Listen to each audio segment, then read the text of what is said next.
Now, the horrible racial partisan divisions in this country have once again reared their ugly heads, and this time it's all within the Democratic presidential candidate field. Hi, I'm Scott Ott with Bill Whittle and Stephen Green. And gentlemen, it is breaking out once again, this horrible racial strife that seems that this country is heir to from our original sin. But this time it came as a result of a little conflict that Kamala Harris, the former Attorney General of California, is she former now? Is she? I'm assuming she's former. Yeah, she's a senator now, yeah. She's a senator now, that's right. I can't keep track of all these candidates, frankly. And then former senator, former vice president, former man, Joe Biden is in this debate. And Kamala Harris challenges him and basically says, Joe, I know you're not a racist, but I was really personally hurt. Yes, I was really personally hurt when you made laudatory comments about some segregationist senators who were colleagues of yours. And then she tells a personal story about how she was part of the second integrated class group at her school and was bused.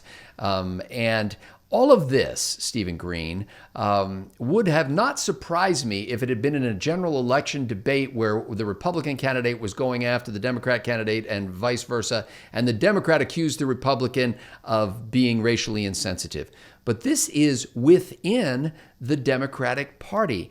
Is it possible that this kind of contest that they really want to have against Republicans could tear this party apart and make it very difficult for them to field a candidate who has any chance at all in a general election? Yeah, I'm afraid this kind of thing is endemic to the Democratic Party. It has been for a long time. It will be for a long time. It just kind of rears its ugly head during a big primary cycle like this one more than you see on a day-to-day basis. Charles Krauthammer, I think, is the one who said this. It's just one of the smartest things I've ever heard, and this has got to be 15 years ago now. He said the first step to living in a society where race doesn't matter is to start acting like it doesn't matter, to simply ignore it. It might not be true, it might not be real, at least not at first, but over time you get there. You get there simply by acting as though, you fake it till you make it would be the more modern way of putting that. But when your party is in the midst of a victimhood marathon of intersectionality being the key to your virtue as a person, and now to also the key to your virtue as a candidate. We've got the mayor guy is gay, but he's male and white. He's not intersectional. He's only got one thing about him. She's black, but you know what? She's not American black. She's Jamaican and Indian. Oh, but wait, those are two new. So it's the intersectionality Olympics, and it has to get ugly because these people are vying for the most powerful office in the land with the ability to distribute all of the goodies to their intersectional pals. And I think before this shakes out, that all the old white guys have either got to die or be driven out of the party. And it's a sad thing to watch. It was Democrats, for whatever their motivation might have been, but mostly Northern Democrats who helped to lead the civil rights movement. And to watch the modern party just shred that legacy by judging people not on the content of their character, by strictly the color of their skin or the content of their underwear is just, it's a sad thing to watch. Well, Bill Whittle, Joe Biden has been leading in the polls practically since he announced his candidacy and a little before that. And in the polling immediately in the wake of the second Democratic debate last week, Kamala Harris actually jumped up several points and Joe Biden fell down several points. He's still leading, but she's much closer now and she's moved into that top troika of contenders.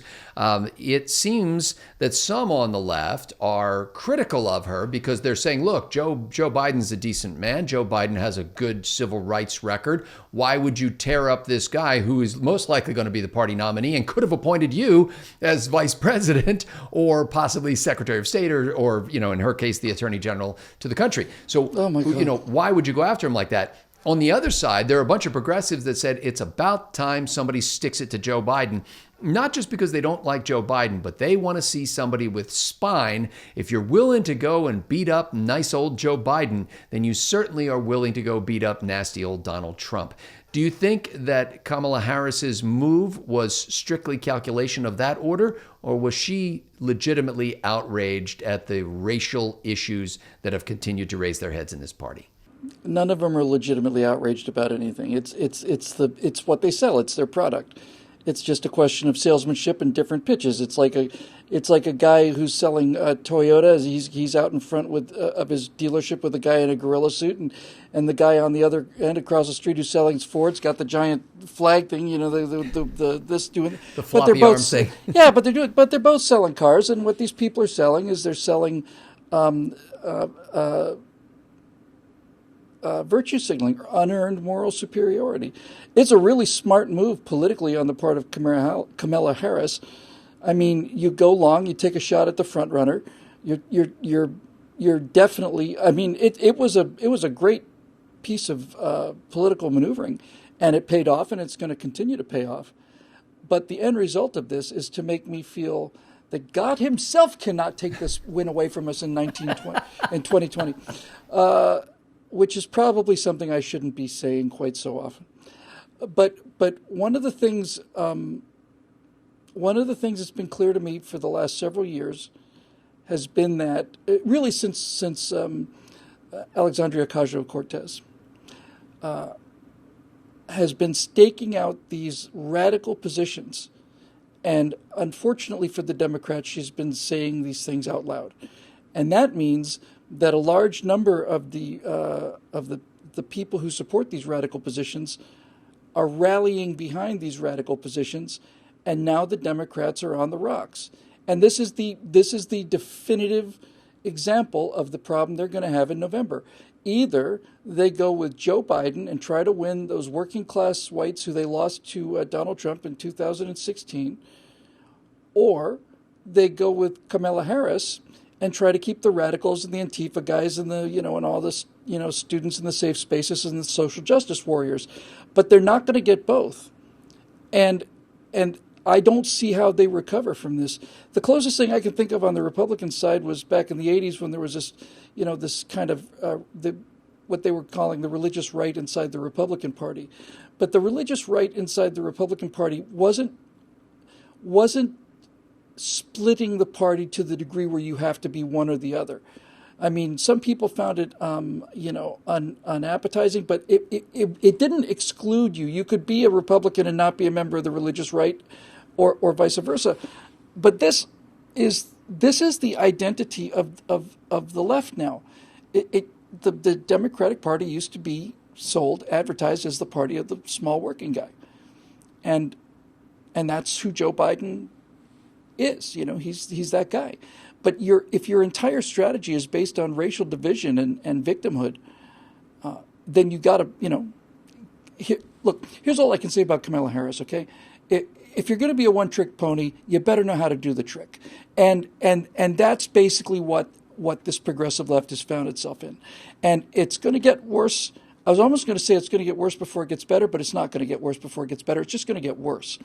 And as this thing starts to narrow down, Elizabeth Warren and Harris and a couple of these other people are going to move further and further to the left. They're going to gain more and more enthusiastic support from the social justice warriors.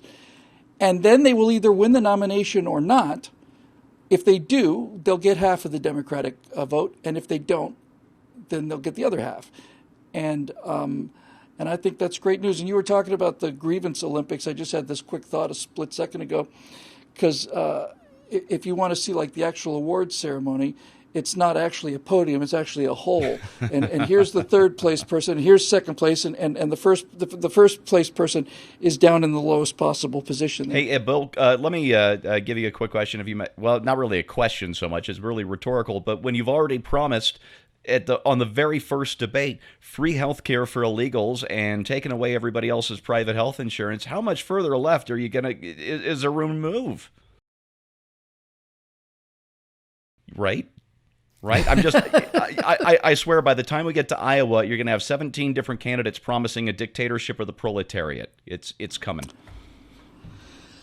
I hope so. I hope and expect that is the case. I really do, because the reason I think that I'm feeling much better than I did 2 years ago is that progressives have finally gotten to the point where they're confident enough to say what's really on their mind. And when they start speaking the truth about what they believe, then I say it is time to get some surfboards because we got a landslide to ride. That's what I think. Surfing the landslide. We'll play the Ventures. It occurs to me that that if there were such a thing in this world as evil, and if there were some sort of personification of evil, something that was evil incarnate, and if that evil incarnate entity could somehow communicate with us, he would be standing next to Kamala Harris during the debate saying, go ahead, take the shot. And Kamala, in her heart, is thinking, he's Joe Biden. He's a nice old guy who's been around for a long time. He's been a fighter for civil rights. He was Barack Obama's vice president. This just doesn't seem right. Kamala, you're never going to be president of the United States unless you take the legs out from underneath this man. Do you understand that? And Kamala Harris takes the shot. And I think this is what politics does to many people, not just to her. But basically, there is a voice inside that says the country will not be as good as it could be if it's not with you in charge of it. And whatever it takes to get you in charge of it is the price of admission. And you must be willing to pay that price, regardless of the consequences, regardless of your previous beliefs, regardless of this internal picture you have of yourself as a good person. You're not that good. And if you are, you'll never be president of the United States. For Bill Whittle and Stephen Green, I'm Scott Ott. Thanks to the members at BillWhittle.com for making this possible.